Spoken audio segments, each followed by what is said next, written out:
Capítulo 26, Mateus capítulo 26,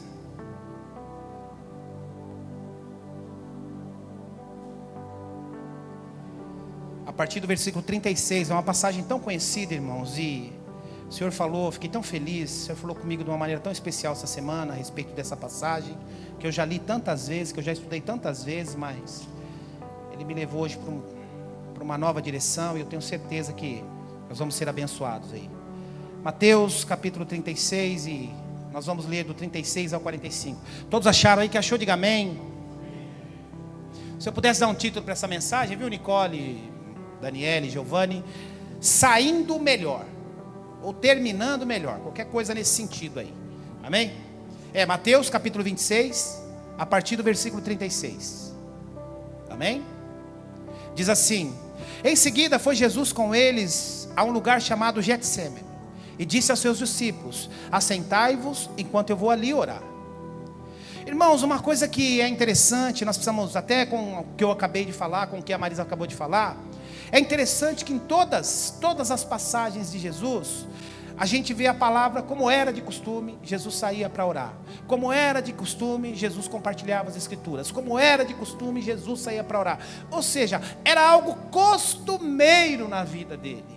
Ele tinha um hábito de orar. Ele tinha o hábito de ler as escrituras, de estudar as escrituras. Ele era um mestre. Estou falando aqui do lado humano. Por quê? Para ensinar para mim e para você, como eu acabei de falar, que a nossa vida como crente não é só a quinta-feira na célula e o domingo no culto. Não! A nossa vida como crente é uma constante, é sempre, são todos os dias. Pastor, a minha vida é muito corrida, eu trabalho, eu estudo, eu faço curso de inglês, eu estou fazendo pós-graduação, não sobra nada. Separe ao menos 5, 10 minutos pelo menos, para agradecer ao Senhor, para pedir: Senhor, guarda a minha casa, guarda a minha família. É uma loucura pais que não oram. Uma vez falei isso para um homem que eu discipulava, um grande amigo meu, conversando com ele, ele falava: eu não consigo, eu dizia isso a ele: isso é uma loucura, pais que não oram pelos seus filhos, porque se tem um poder, a minha oração não é mais poderosa que a sua, a oração da Marisa não é mais poderosa que a sua, pelo seu filho, é sua carne. Se beliscar dói. Em mim não, ele só é uma pessoa que eu admiro, que eu amo, um amigo. Agora seu não, é seu filho, sua filha.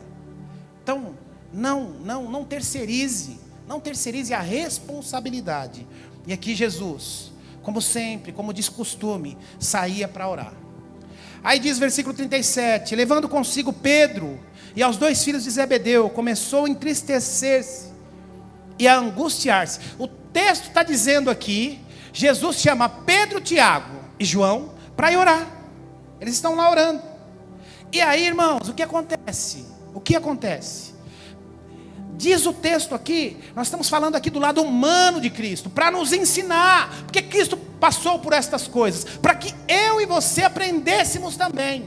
E diz o texto aqui que ele começou a se entristecer e a se sentir angustiado. Então ele disse: a minha alma está profundamente triste até a morte. Olha o que Cristo está dizendo: ficai aqui e vigiai comigo. Ele está dizendo: olha, eu estou muito triste, eu estou com uma depressão, eu estou tão triste, eu estou tão angustiado, que a minha alma parece que está morrendo. Aí versículo 39: adiantando-se um pouco, prostrou-se sobre o seu rosto e orando, dizendo: meu Pai, se possível, passa de mim esse cálice. Todavia, não seja como eu quero, mas sim como tu queres. Como é difícil fazer essa oração, irmãos. Mas é uma oração tão importante, porque nós projetamos para os nossos filhos, para o nosso casamento, para a nossa vida pessoal, aquilo que nós queremos. Entretanto, nós nos esquecemos de fazer a oração de Jesus: Senhor, que seja feita a sua vontade. Pastor, eu estou esperando uma promoção lá naquele emprego. Quem falou para você que isso é o melhor para a sua vida? Pastor, eu estou pensando em montar uma empresa agora. Quem falou que isso é o melhor para a sua vida? Pastor, eu estou apaixonado por aquela menina linda, eu acho que eu vou. Quem falou que era o melhor? É claro, irmãos, que eu falo muito sobre isso aqui. Nós precisamos projetar, nós precisamos ter sonhos, nós precisamos fazer planejamento, mas sempre com essa oração: Senhor, não a minha, mas a tua vontade. Tua vontade. Principalmente para os nossos filhos, como a gente está falando de filhos hoje, principalmente para os nossos filhos. Às vezes a gente projeta tantas coisas para os nossos filhos, mas esquecemos de, Senhor, que a sua vontade se cumpra sobre ele. E se o Senhor quer que seu filho seja um missionário na África, um missionário lá na Palestina, lá em Israel, eu duvido que tenham pais que orem por isso.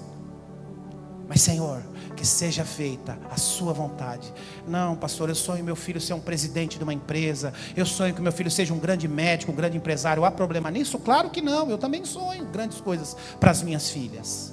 Entretanto, eu sempre na minha oração, que seja feita a sua vontade sobre a vida delas. Jesus nos ensina aqui. Seja feita como tu queres. Versículo 40. E voltando para os discípulos, achou-os dormindo e disse: Pedro, então nem uma hora pudesses vigiar comigo? Vigiai e orai, porque não entreis em tentação, para que não entreis em tentação. O espírito na verdade está pronto, mas a carne é fraca. Um outro motivo, porque eu e você precisamos orar. Jesus está ensinando aqui, nós precisamos orar e vigiar. A minha filha estava desanimada, eu nem sei qual delas era, né? Mas, filha, é porque você está orando pouco, está jejuando pouco. O espírito está pronto, mas a carne é fraca. Você vai ficar na dúvida de qual das três é aí, né? Às vezes eu também acordo de manhã, não tenho vontade de vir. Eu estou muito cansado, mas eu tenho que vir. Mas eu levantei da cama, irmão, eu estou animado. Falei para vocês que o melhor dia da semana para mim é o domingo. E não é retórica não, é verdade mesmo.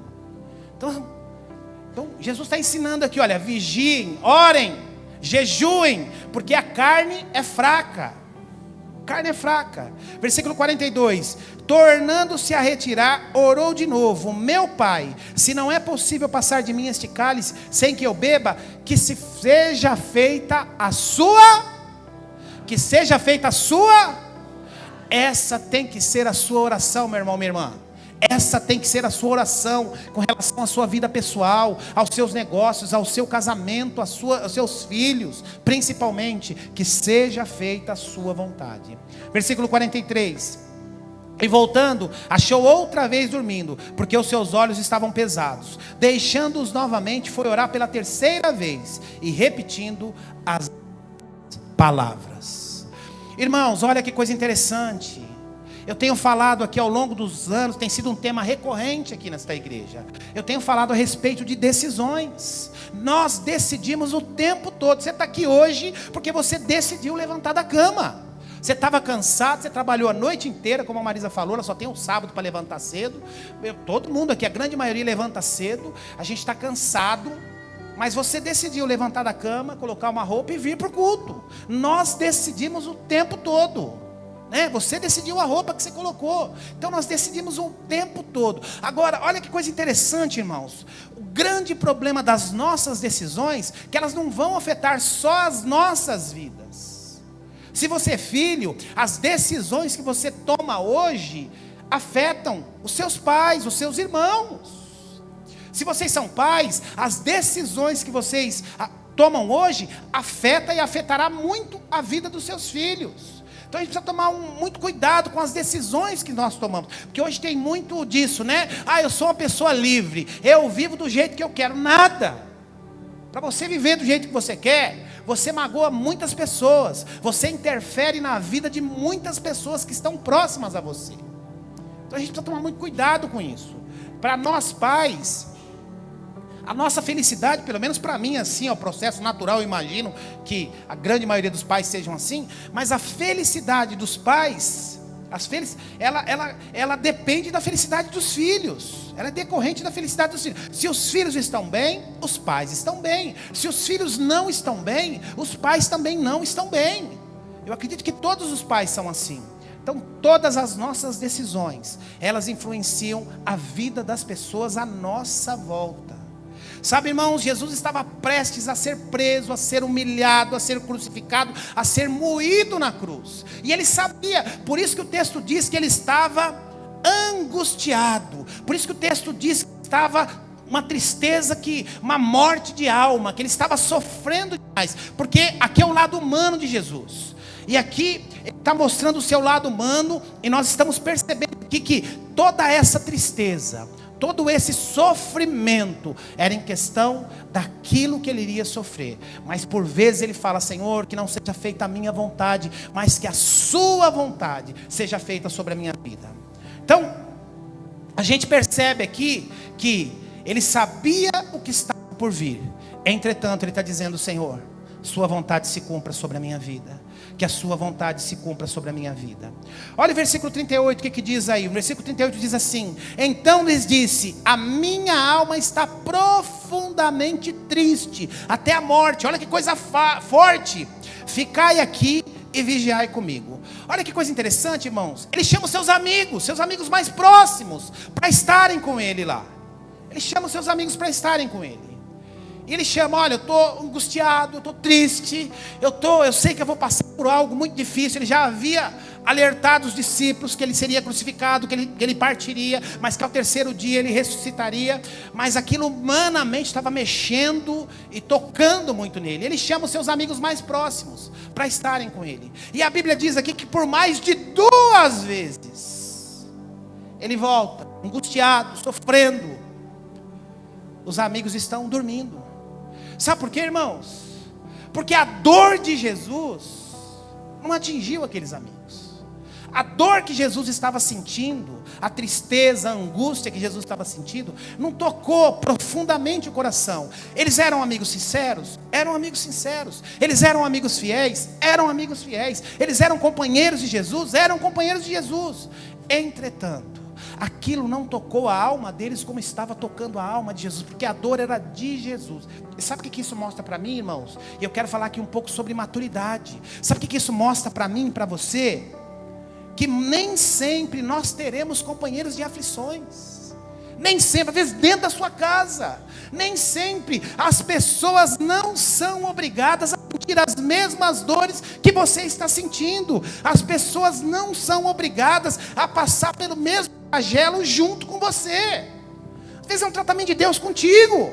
É algo pessoal. É algo com você e Deus. E a sua esposa não é obrigada a passar junto. Seus filhos não são obrigados a passar junto. Sua melhor amiga não é obrigada a passar junto. Seu pastor não é obrigado a passar junto. É claro que nós nos ajudamos. A igreja é isso. Nós chamamos comunidade. Estamos sempre juntos. Entretanto, existem coisas que só você vai sentir, que só você vai experimentar. Então prepare-se para isso. Tenha maturidade. Tem um monte de gente que às vezes fica uns dias sem vir. Ninguém me ligou. Fiquei doente, ninguém ficou sabendo. Não temos bola de cristal. Pare, isso é meninice. Que infantilidade. Quantas vezes eu fiquei doente e 99% da igreja não me deu nenhuma ligada? Quantas vezes eu tive problemas e 99% da igreja não ficou nem sabendo? Imagina se eu fosse ficar triste com essas coisas. Então nós precisamos ter maturidade, que algumas aflições sobre a nossa vida, nós teremos que passar praticamente sozinhos. E muitas vezes é um trabalho de Deus. Mas meu melhor amigo não me ligou. Minha melhor amiga não me ligou. Mas meu líder não me ligou. Meu chefe que é meu amigo não me ligou. Muitas vezes, irmãos, é intervenção de Deus. É Deus tratando algo conosco. É Deus tratando algo conosco. Jesus, se fosse maturo, ele podia chegar naqueles amigos dele e dizer: acorda! Seus preguiçosos, eu estou dizendo aqui que o tempo é difícil, que os dias estão chegando e vocês só dormem. Ou então pegar uma botija de água, jogar neles lá: acorda, vocês estão dormindo de novo. Mas olha a maturidade de Jesus. Ele diz: olha, vocês precisam ser mais fortes. Ele ensina, ele instrui. Vocês precisam vigiar, porque o espírito está preparado, mas a carne é fraca. Maturidade. Jesus tinha maturidade, e Jesus está nos ensinando maturidade. Irmãos, na última Páscoa eu já contei para vocês, para a gente entender na prática, maneira didática aqui. Na última Páscoa, vocês lembram, na quarta-feira eu comecei a passar mal. Tudo que eu comia, ou eu vomitava, ou então era banheiro. Fiquei mal, comecei a ficar desidratado, fiquei mal na quarta-feira. Na quinta-feira piorei, falei: vou para o médico. Aí fomos no médico, cheguei lá, tomei soro, tal, voltei para casa, nada, vomitando, banheiro, nada parava. Irmãos, eu tomava, a Marisa comprou uns Gatorade para mim, eu dava um golinho assim no Gatorade, tomava, um copinho assim, desse tamaninho. eu tomava, dava 2 minutos, banheiro, nada ficava, nada. E ela fez caldinho, fez canjinha, fez não sei o quê. Isso na quinta. Quando foi na sexta-feira, ruim de novo, voltei para o hospital. Aí fizemos exames lá, eu estava com uma infecção. Ali tinha pego uma infecção, uma bactéria, de uma infecção alimentar. E ruim, no domingo era Páscoa. Eu ruim no sábado, eu ruim no domingo. E nesses dias todos, irmãos, eu não comi nada. Eu só bebia água de coco e Gatorade, mas não bebia. Ficou lá o frasco de Gatorade lá, tá em casa até hoje lá, que um nem chegou lá, comprou 2, eu não consegui em 5 dias. Eu fui tomar banho no domingo de manhã, para vir para a igreja, só o pó. A cabareza me apertou, falou, você vai, domingo você vai, nem que for arrastando, mas você vai. Eu fui tomar banho, irmãos, quando eu baixei a mão, já contei para vocês aqui, essa aliança caiu do meu dedo. Agora, para você entender o que é maturidade. As minhas filhas estavam em casa. A Marisa estava em casa. E eu, como eu estava com esse problema, podia ser algo viral, a Marisa entrava pouquíssimas vezes no quarto. As minhas filhas nem entraram. Eu passei 5 dias praticamente sozinho, só tomando aquele negócio. Agora, vocês acham que nesses 5 dias as minhas filhas e a Marisa eram obrigadas também a tomar só Gatorade? A tomar só caldinho? Nada, elas comeram macarrão, comeram carne, comeram McDonald's, comeram de tudo. E eu lá, isolado dentro do quarto, sem comer nada, sofrendo. Mas elas fizeram aquilo que estava à disposição dela. Se eu fosse um cara imaturo, eu ia falar assim, não, eu estou comendo caldinho, todo mundo vai comer caldinho. Eu estou tomando só Gatorade, vocês vão ter que compartilhar comigo. Todo mundo vai tomar Gatorade. Claro que não, irmãos. É mais ou menos o que Cristo fez aqui com os seus amigos. A angústia, o sofrimento era dele. A dor era dele. Entretanto, os seus amigos não estavam no mesmo nível de entendimento. Mas Jesus teve sabedoria para entender e compreender isso. Irmãos, o texto diz que Jesus foi para um lugar chamado Getsemane. Lá no versículo 36. E o que é o Getsemane? A tradução literal de Getsemane é prensa de azeite. E o significado simbólico aqui tem tudo a ver, porque Jesus seria prensado, Jesus seria moído, e ele sabia disso. Então, a tradução aqui é literal, prensa de azeite. E Jesus estava vivendo exatamente esse momento. Que ele sabia que seria prensado, que seria moído pelos homens. Tanto é que no último versículo ele diz assim: deixando novamente, foi orar pela 3ª vez, repetindo as mesmas palavras. Então, aí olha o que diz o versículo 45. Então voltou para os discípulos e disse: ainda dormis e repousais, eis que é chegada a hora do Filho do Homem ser entregue na mão de pecadores. Ou seja, ele sabia que seria moído, que seria prensado. No lugar havia muitas oliveiras, e por isso que o lugar chamava Getsemane. Então a gente entende o significado desse sofrimento, da prisão de Jesus ser nesse lugar.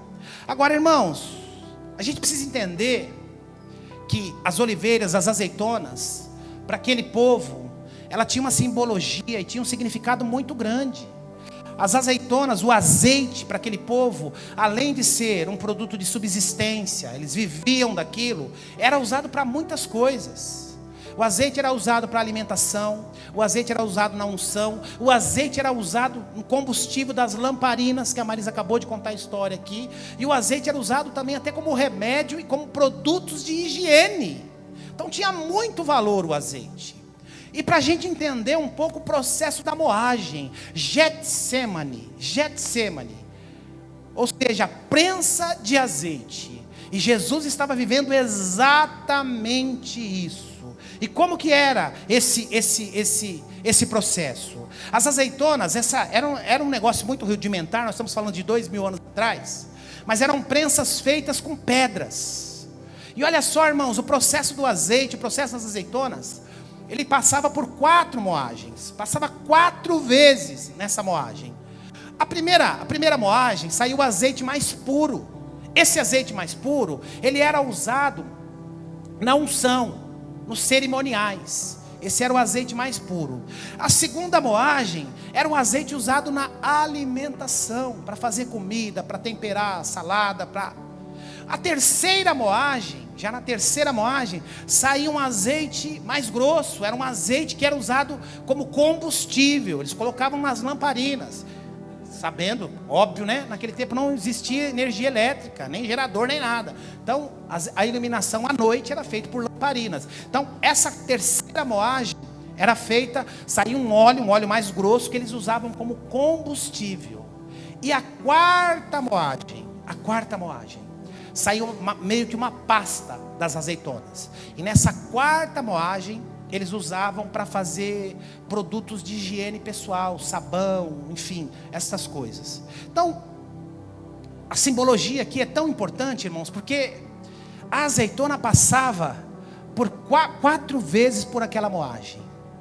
E Jesus sabia que o seu corpo também estava prestes a passar a ser esmagado também, simbolicamente falando aqui. Então, tem tudo a ver simbolicamente o Getsemane com o momento em que Jesus está vivendo. Agora, irmãos, olha o que diz aqui no versículo 42. Tornando a retirar-se, orou de novo dizendo: meu Pai, se não for possível passar esse cálice de mim. Ele está falando da cruz, ele está falando de ser moído, de ser humilhado, de sofrer dores. Se for possível passar esse cálice de mim, seria tão bom. Entretanto, Senhor, que seja feita a sua vontade. Sabe, irmãos, a pergunta que eu faço para você é uma pergunta de retórica. Quando você é moído, o que sai de você? Quando você passa pelo processo de moagem, o que sai de você? Quando você é espremido, o que sai de você? A oliveira, quando ela é espremida, a azeitona, quando ela é espremida, sai o melhor dela, o melhor azeite, para unção, para os cerimoniais. Na segunda moagem, sai o azeite da alimentação, que serve para alimentar. Na terceira, sai o combustível. E na quarta moagem, quando você acha que não tem mais nada, sai uma pasta, que eles usam para fazer sabão para higiene pessoal. Agora, e eu e você, irmãos? E eu e você? Quando nós somos moídos, quando nós somos colocados na prensa. Eu falei aqui a semana passada, irmãos, a respeito da tempestade. Quando Jesus atravessa aquele mar junto com aqueles discípulos, Jesus está tirando uma soneca na polpa do barco, e eles começam a gritar desesperados: Senhor, Senhor, Senhor, não te importas que pereçamos, não te importas que vamos morrer. E aí eu disse ali, irmãos, que na tempestade fluiu o melhor de Jesus, e na tempestade fluiu o pior dos discípulos. Porque Jesus ali, o que fluiu dele foi: mar, aquiete-se. Tempestade, acalme-se. E tudo se aquietou. Agora dos discípulos partiu o que? A carnalidade. Senhor, levanta, acorda. O desespero, a falta de fé. E eu até falei aquela frase que eu gosto de falar sempre, né? Desespero e entusiasmo de fé são duas coisas contagiantes. Desespero e fé são duas coisas contagiantes. Você decide o que você quer transmitir por aí: ou fé ou desespero. E aqui, irmãos, de Jesus,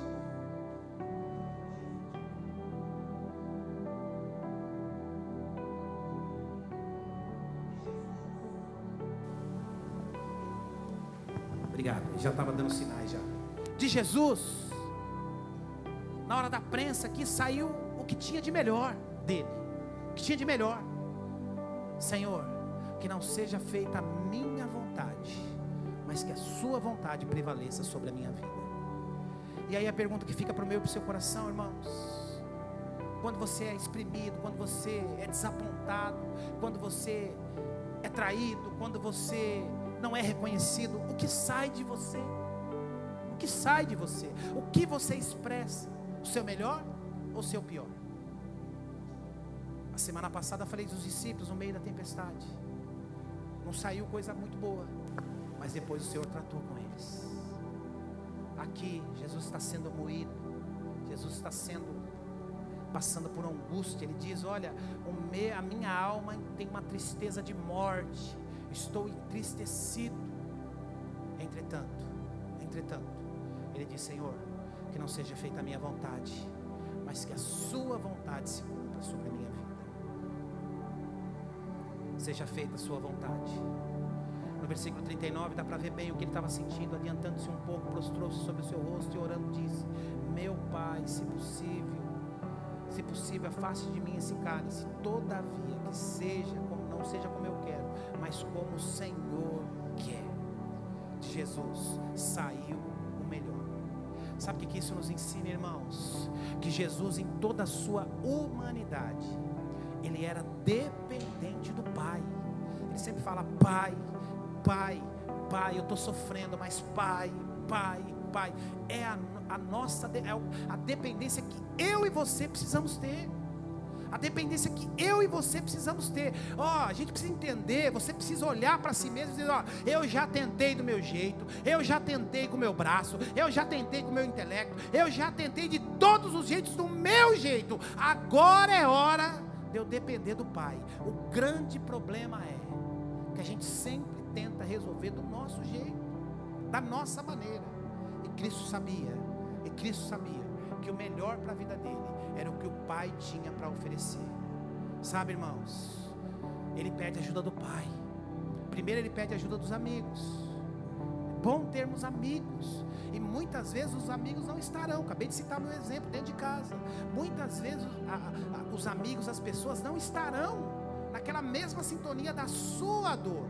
Agora, isso não quer dizer que não estão sendo fiéis. Isso não quer dizer que não estão sofrendo também. Isso não quer dizer que não são companheiros ou companheiras. Isso só quer dizer que a intensidade não é a mesma. A intensidade não é a mesma. E Jesus teve maturidade para compreender isso. E eu e você precisamos ter maturidade para compreendermos isso também.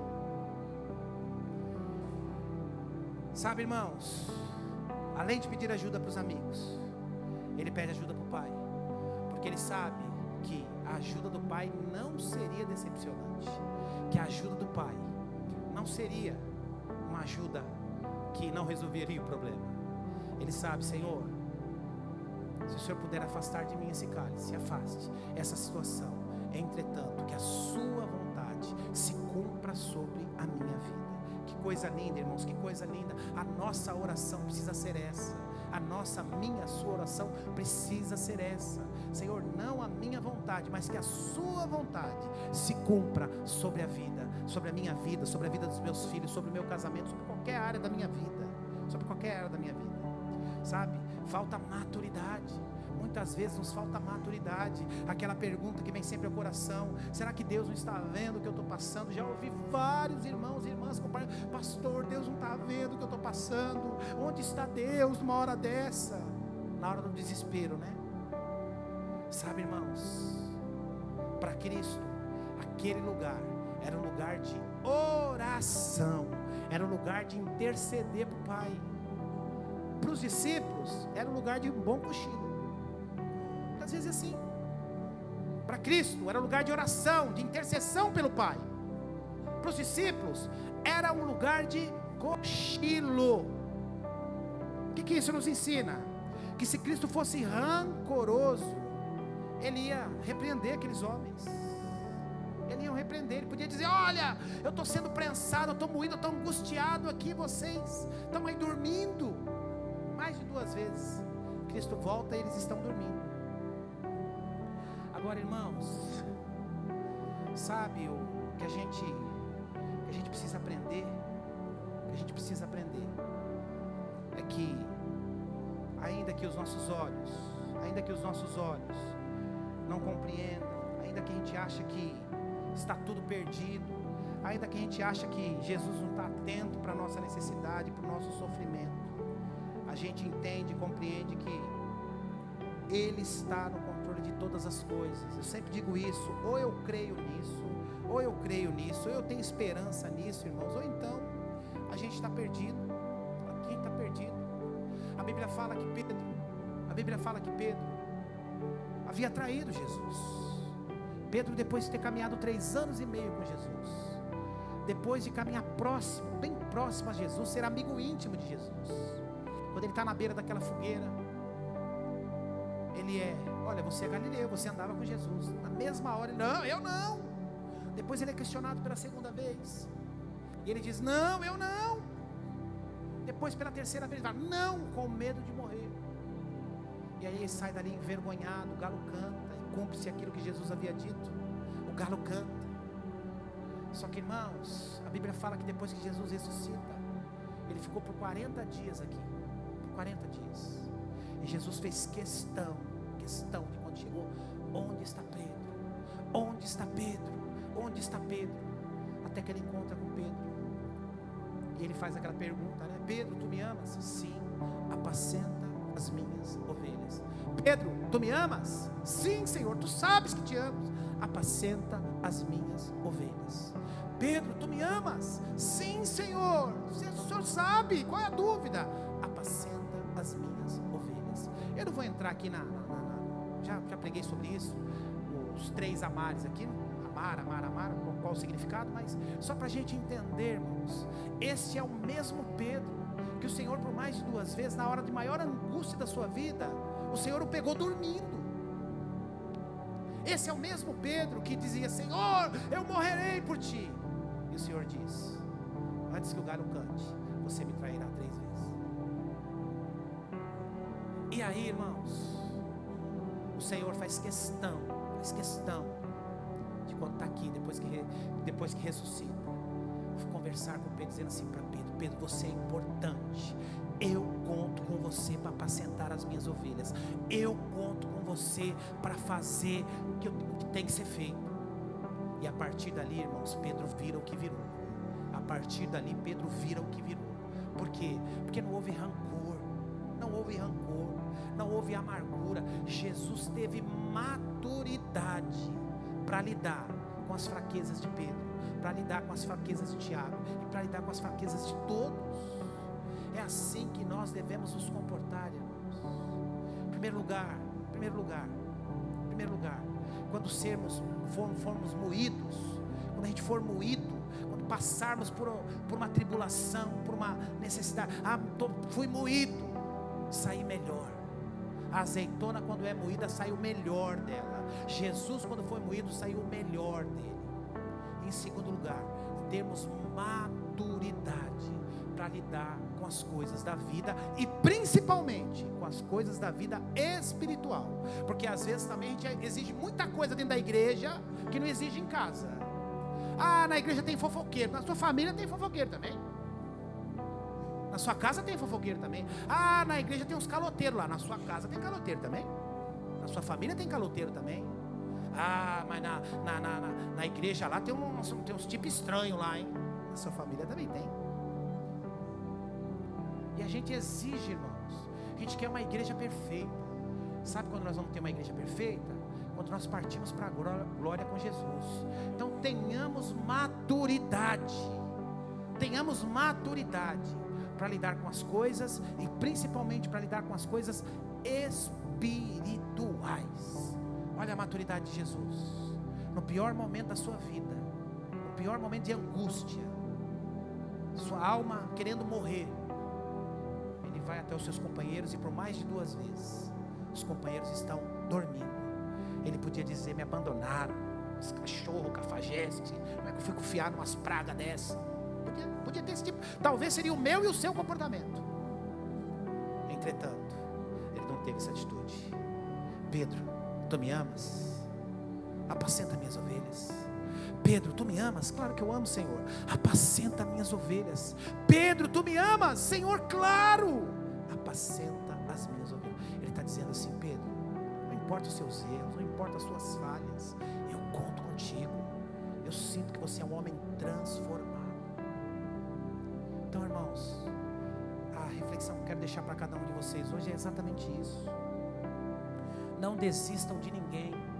Não desistam de ninguém. E principalmente, não desista de si mesmo. Não desista de si mesmo. Tem gente que teve problemas lá atrás, passou por dificuldades, algumas lutas, acha que agora acabou. Não. Olha o exemplo de Pedro. Olha o exemplo de Jesus. Vamos ficar em pé, eu quero orar com vocês.